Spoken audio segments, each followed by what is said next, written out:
Daniel Ortega dice que no le preocupan ni le causan miedo las sanciones, pero destila odio contra gobiernos que las imponen. Se cumplen 5 años del asesinato de Alvarito Conrado, el niño mártir de las protestas de abril de 2018. Lamentan que la impunidad prevalezca. Y película de Super Mario Bros. Deja perplejo al mundo, se convierte en adaptación de videojuegos más taquillera de la historia. Bienvenidos al podcast ahora de Artículo 66, les saluda Marlin Balmaceda y Noel Miranda. Iniciamos de inmediato con las principales noticias de este jueves 20 de abril de 2023 con Wilmer Benavides. El Departamento del Tesoro de los Estados Unidos decidió ampliar la lista de sancionados de funcionarios del régimen de Nicaragua. El 19 de abril, el propio día en que los nicaragüenses recuerdan y conmemoran el 5º aniversario del estallido social, incluyó en su lista negra a los jueces Nadia Camila Tardencilla, Ernesto Rodríguez y Octavio Rochú, a quienes señalan de dedicarse a condenar injustamente a presos políticos y arrebatarles la nacionalidad a 317 nicas. Esa acción del gobierno de Biden contra los considerados verdugos de las voces críticas a la dictadura hizo que Daniel Ortega reaccionara el mismo día, asegurando que las sanciones no le causan miedo, aunque en su discurso confuso condena a quienes la imponen. Luego hoy los Estados Unidos sancionaron a tres jueces porque han aplicado la justicia en contra de los terroristas. Ya tenemos centenares de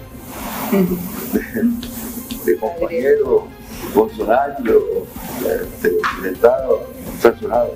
Ya eso no provoca ningún temor, ninguna preocupación a los compañeros que son sancionados. Defensores, opositores y algunos de los ciudadanos que fueron declarados apátridas por Ortega asumen esas declaraciones como una verdadera molestia de la dictadura por las sanciones que pesan contra cerca de 60 funcionarios desde 2018 a la fecha y ante la condena internacional que ha recibido. Estados Unidos, Canadá, Reino Unido y Suiza han sancionado a los delegados de Ortega, incluida la misma Rosario Murillo. Cada vez que se refieren a las personas sancionadas y a las decisiones de los gobiernos que les han sancionado, han vertido todo su odio y todo su rencor por esas decisiones. Prácticamente toda la familia Ortega Murillo está incluida entre las personas sancionadas, pero además personas muy afines a ellos, como el ministro de Hacienda, como la ministra de Salud, o la ex ministra de Salud, como el presidente de la Asamblea Nacional, Gustavo Porras, y ahora distintos funcionarios del sistema judicial. Lo cierto es que las sanciones tienen varios propósitos. El primero de ellos, efectivamente, es castigar a las personas que tienen una demostrada participación en la represión y en la persecución, así como en la violación de los derechos humanos. La segunda es un efecto demostrativo para otra gente que se ha considerado inmune y que siente que estando dentro de Nicaragua y cobijada por el régimen, está al margen de cualquier posible sanción, ¿verdad? Y la otra es darle una señal a estas y a otras personas que se les está haciendo un expediente que en cualquier momento podrá ser utilizado en la justicia universal o la justicia internacional, y que ellos estarán en primera línea de los procesos judiciales a los que se vaya a recurrir en un futuro que esperamos no sea muy lejano.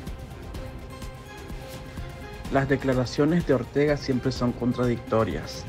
Por un lado dice que las sanciones no le afectan, pero por otro actúa en consecuencia de esas sanciones.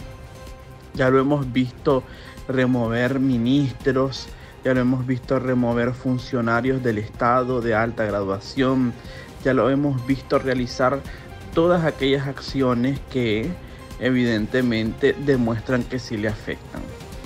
Yo pienso que él lo dice simplemente para conservar aquellas ideas de que el gobierno es indestructible, de que el gobierno es sólido. Sin embargo, cada sanción que se aprueba contra un funcionario, ya sea del Poder Ejecutivo o de cualquier otro poder del Estado, debilitan aún más la fuerza exterior y en términos económicos específicamente del gobierno.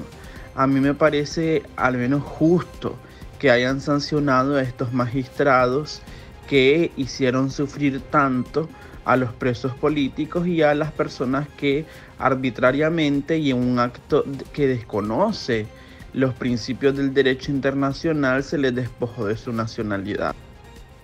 Ramírez, quien acogerá el ofrecimiento de Argentina de ciudadanía al quedar apátrida, insiste en que los gobiernos democráticos deben de elevar la parada para presionar por un cambio en Nicaragua. Entre las instituciones que también han sido castigadas están la Policía Nacional, el Ministerio Público, el Consejo Superior Electoral y el Instituto de Telecomunicaciones y Correos. Yo pienso que esto no es suficiente. Las sanciones deberían ser elevadas a otro nivel, tal como lo decía el grupo de expertos en derechos humanos para Nicaragua. Las sanciones deberían ubicarse en el ámbito de que cuando los organismos internacionales o multilaterales que le prestan a Nicaragua, así como también otras entidades como bancos que le prestan a Nicaragua, deberían establecer cláusulas de derechos humanos, que eso no tiene nada de escandaloso, por si va a decir el gobierno que eso afecta a su soberanía. Hay principios sobre empresas y derechos humanos, y cuando los organismos multilaterales actúan en ese ámbito tienen la obligación de velar porque a quien le están prestando no solamente sea una persona que vaya a pagar, sino también que el dinero lo vayan a ocupar en lo que dicen. Entonces yo creo que toda sanción es útil, pero hay que elevar la parada de esas sanciones. Y le toca ahora a los órganos multilaterales como el FMI, el Banco Mundial, el BCE, ¿verdad?, donde tiene una impunidad total por su alianza con Dante Mossi, y al Banco Interamericano de Desarrollo, también a otros bancos privados que le prestan, establecer cláusulas de derechos humanos. No es posible prestarle a un gobierno que tiene al país de rodillas y que lo tiene en un estado de terrorismo de Estado, valga la redundancia. Laureano, Rafael, Camila y Juan Carlos Ortega Murillo, hijos de la pareja presidencial, también han sido sancionados, al igual que el consuegro de los dictadores, el primer comisionado Francisco Díaz y el general Julio César Avilés, jefe del ejército de Nicaragua. El negocio de la minería y el azúcar igualmente peligran por la deriva autoritaria con la que conducen Daniel Ortega y Rosario Murillo el país. Por su lado, la Unión Europea presiona al régimen. El alto representante del bloque de 27 países, Josep Borrell, tildó de dictadura pura y dura a la administración de Ortega, después que le retiraran el placet a quien sería el embajador para Nicaragua debido a un pronunciamiento de condena por la sistemática represión que vive la nación.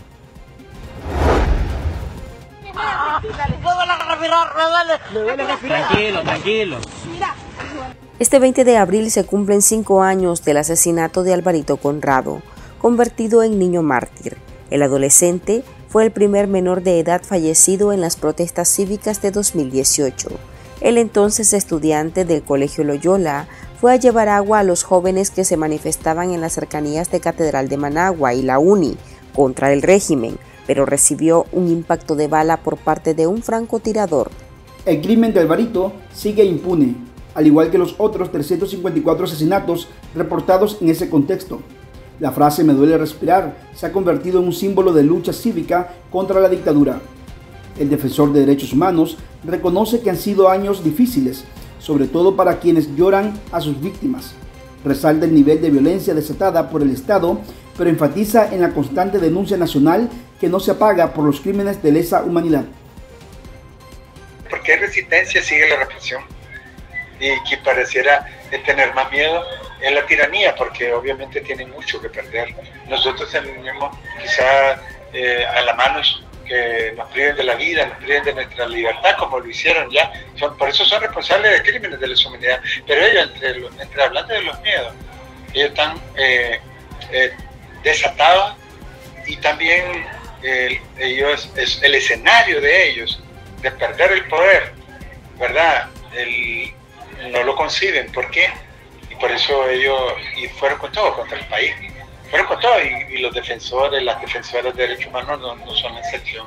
Por eso recetaron todo tipo de crueldad, terror, tortura, desapariciones permanentes o provisionales, y han provocado un desplazamiento sin precedentes. Y lo que vivimos en Nicaragua no tiene precedente, porque no hay comparación con ningún tiempo. Supera los tiempos, como no son comparables con la guerra, supera todos los tiempos, y se superan ellos mismos. Se superan ellos mismos en maldad. Son campeones de marca mundial en resentar maldades. Todos los días hacen alguna crueldad contra el proyecto de vida de todo un pueblo. Alvarito fue llevado de emergencia al Hospital Cruz Azul, pero le negaron la atención. La entonces ministra de Salud, Sonia Castro, después sancionada, había ordenado no atender a los heridos en el marco de las protestas. Paulo Abrao remarca que la obligación del Estado en todo momento era proteger a las víctimas. Ningún Estado está autorizado a disponibilizar la vida de las personas. A ningún gobierno, a ningún Estado, a ninguna fuerza de seguridad está disponible afectar la integridad física de las personas por medio de torturas y otras formas de hostigamiento o de acoso, de otras formas de acoso. O sea, mismo si fuera un eventual un intento de golpe, la obligación de las autoridades estatales era efectivamente lo de manejarla dentro del marco del respeto a los derechos humanos, de las leyes del país, de la construcción del país y del profundo respeto a la dignidad de la persona humana. Porque esa es la obligación de las autoridades estatales, la obligación de proteger y no de reprimir, la obligación de amplificar los derechos y no de restringirlos, la obligación de defender que la ciudadanía pueda, sí, efectivamente participar del manejo de la construcción de la vida pública y política del país, y no apenas sus seguidores, a las personas que aplauden o las personas que están de acuerdo con sus posiciones en el gobierno. La familia de Alvarito no ha cesado en su petición de justicia, ahora desde el exilio por la persecución de la que son víctimas. El padre del menor, Álvaro Conrado, murió sin ver en la cárcel o presenciar un juicio por el asesinato de su hijo.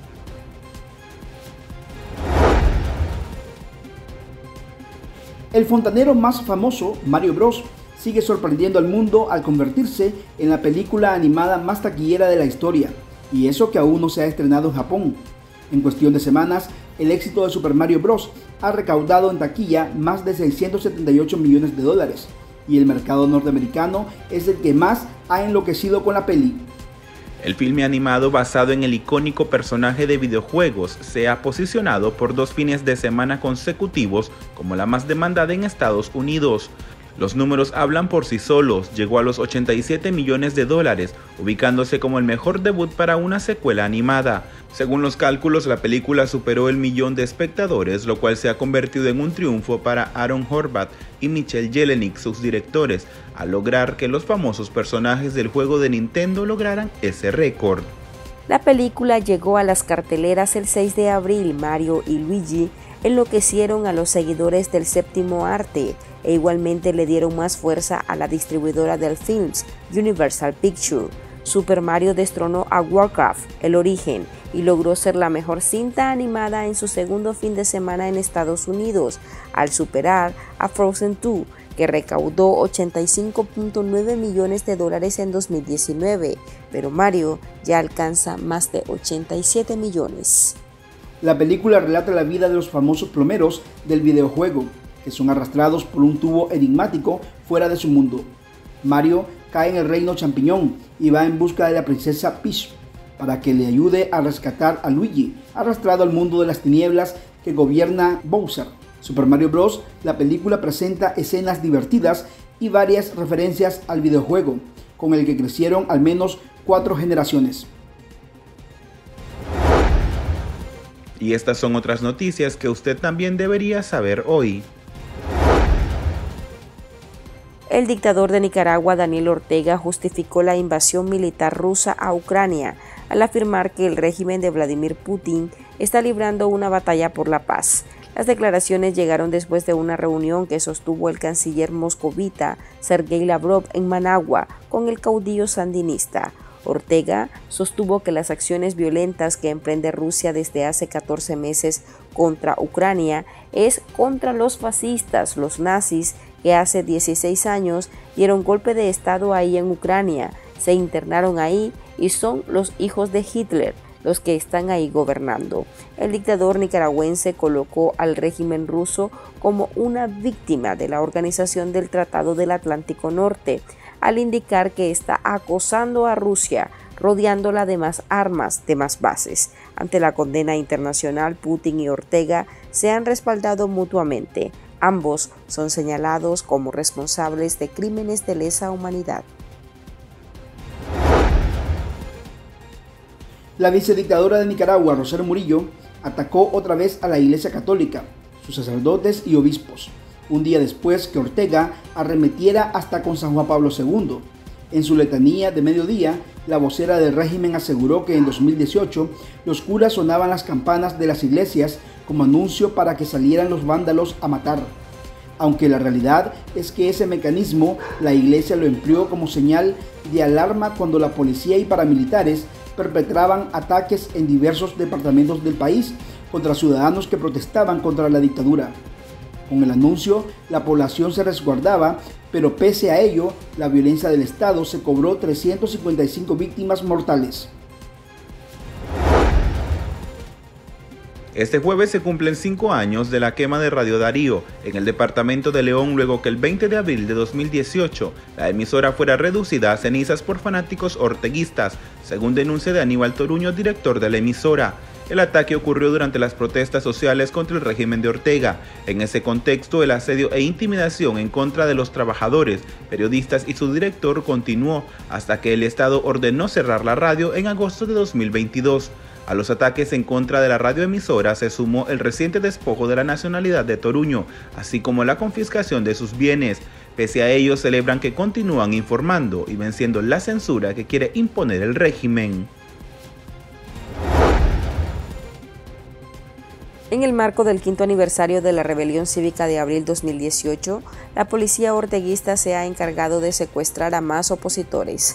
La tarde del 19 de abril, organizaciones políticas denunciaron la detención arbitraria del ciudadano Arnoldo Guillén, quien fue sacado del hostal donde se alojaba en la ciudad de Corinto, en Chinandega. Guillén, quien tiene doble nacionalidad mexicana y nicaragüense, fue detenido solo por no coincidir con las políticas de la dictadura, según la plataforma Mentes Libres. Aquí termina el episodio de este jueves. Recuerde que esta y otras noticias usted las puede leer en nuestra web www.articulo66.com. También pueden suscribirse a nuestro podcast en Spotify y seguirnos en las redes sociales como Artículo 66 y en Twitter @Artículo 66 Nica. Hasta la próxima.